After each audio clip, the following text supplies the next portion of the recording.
didn't work. That would have been so slick. But it really wasn't. Let's try it again.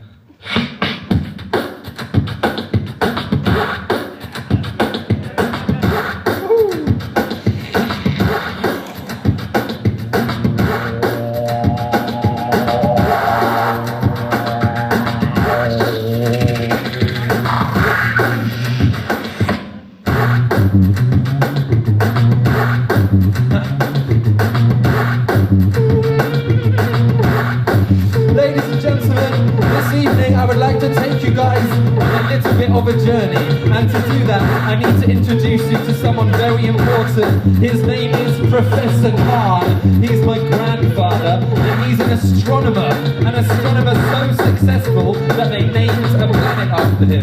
That's right, they named a planet after my astronomer grandfather, Professor Khan. It's called Planet Carnia. Yeah, hard to believe. That is the truth.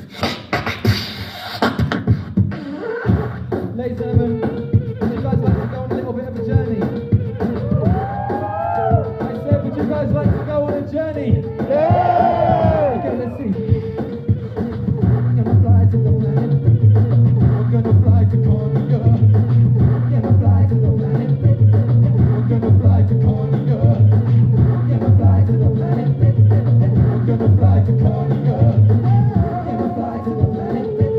We're gonna fly to Carnia. We'll fly to outer space and past the moon and past the stars and past the planet that we call Planet Carnia. Gonna fly to the planet, gonna fly to Carnia, gonna fly to Carnia. Gonna fly to the planet.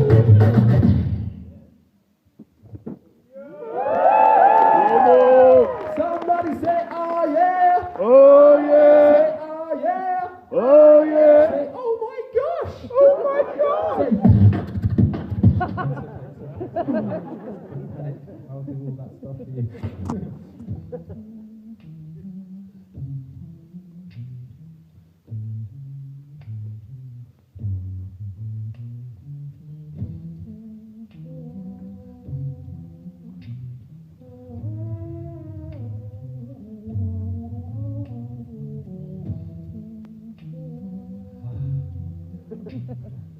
Does that feel a bit calmer?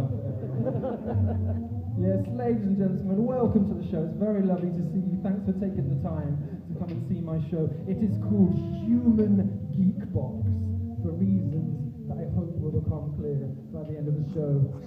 Yes, my story begins very nearly 30 years ago. I don't like to admit it, but I'm nearly 30.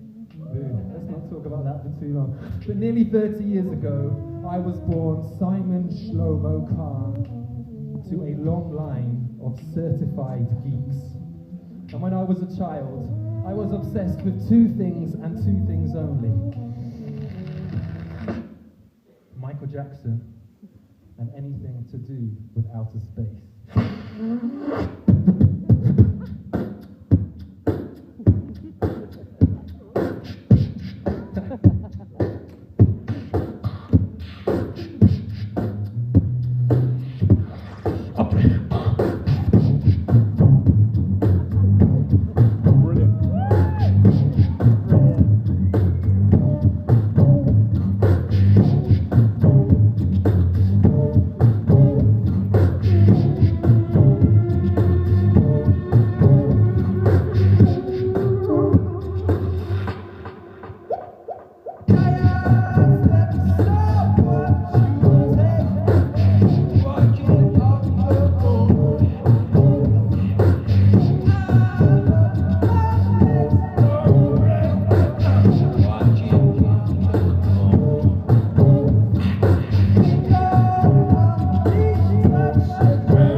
my space obsession started from a very early age, and that's all because of my amazing grandfather, Professor Khan. Professor Khan was a mysterious man.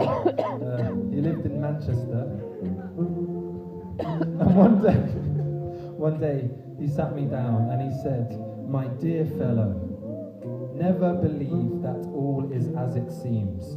Always look beyond the obvious." And he handed me a toy telescope, like a miniature telescope. It worked, but it was very small. And he said to me, "Take this telescope to remind you that anything is possible as long as you use your imagination."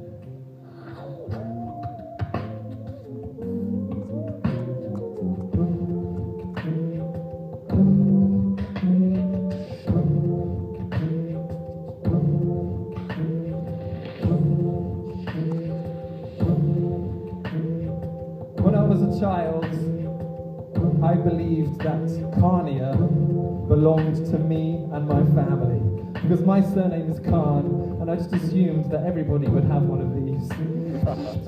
And I just remember looking up at the stars, just being filled with wonder and amazement, just thinking, what's it going to be like when we go to live there? What's really up there? I just couldn't wait.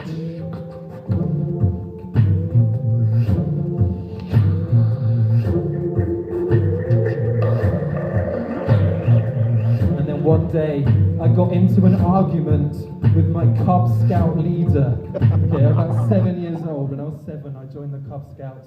Don't ask me why I did not fit in the Cub Scouts. But Arkayla, right? What kind of a name is that? Arkayla was doing a thing about the solar system. He says, there are 9 planets in the solar system. I said, no. There's definitely more than that, because we've got our own one.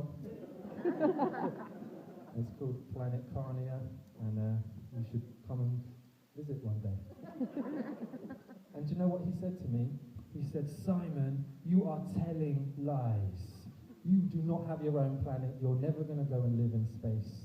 You need to come out from the clouds and come and live back on planet Earth."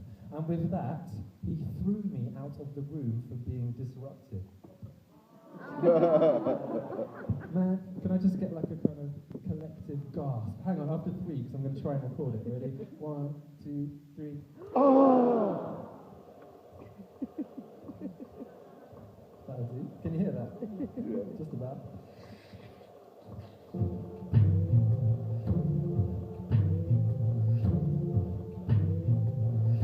Anyway, so he throws me out of the room, and I could feel my eyes welling up with tears.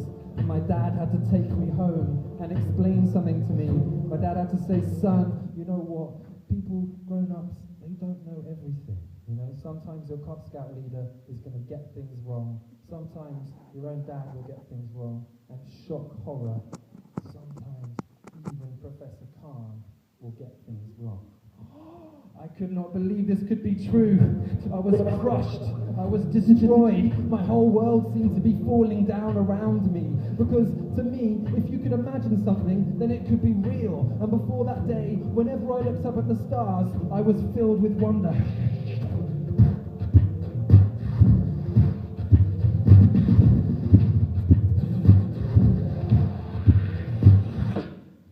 But after that day, I felt nothing.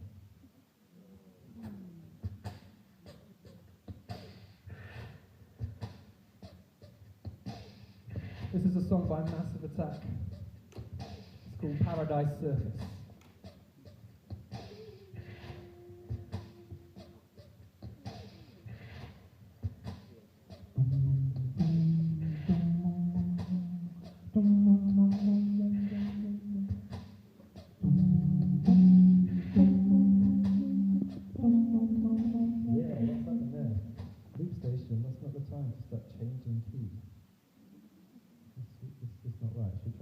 Should we try that again, ladies and gentlemen?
all I wanted to do was play my drums on top of the pops, which for those of you born after 1980s, like a popular TV show. It's quite similar to watching YouTube, but you still have to watch the shit bits. And you might get molested.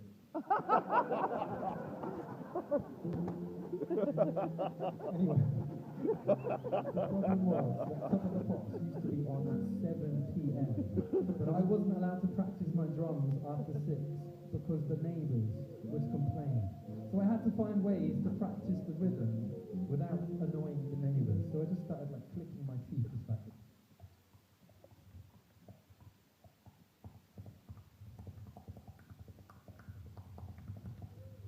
You know, just practicing all the time.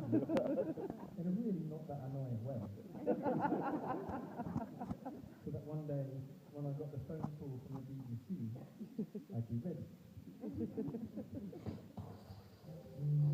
But anyway, a few months passed, I discovered, actually, in the space of about 4 days, I discovered 4 completely new sounds, which sounded just like my real drums. And I was so excited. I'd love to show them to you. So the first sound, number 1, is called the hi-hat, like this. That one was quite easy. The second one, number 2, is called the snare.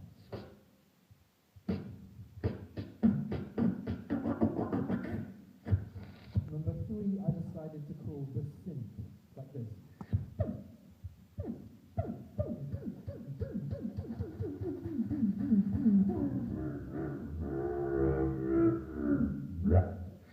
And number 4 is called the kick.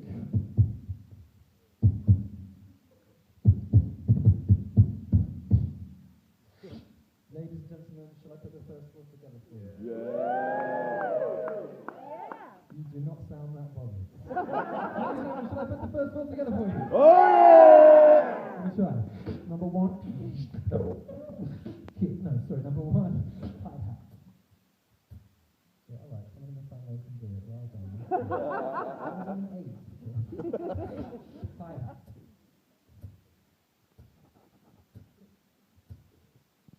2, snare.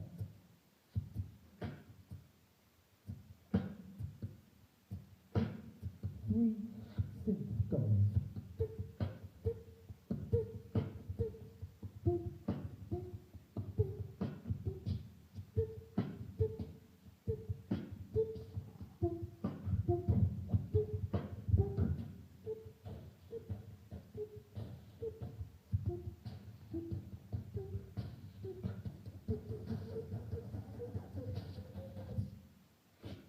4, the kick goes.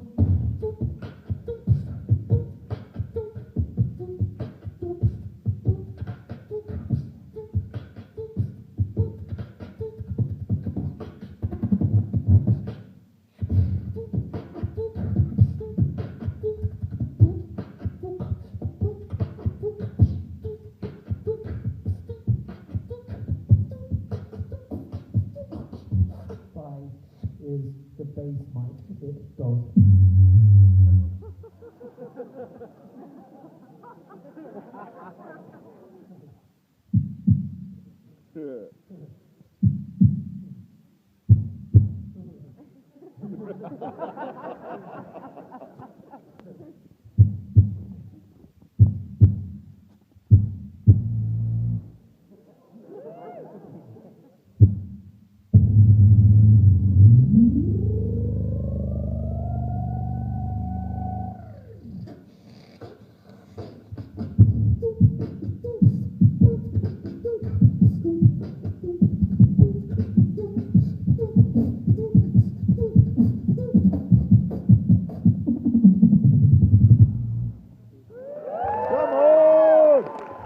Thank you very much. Thank you.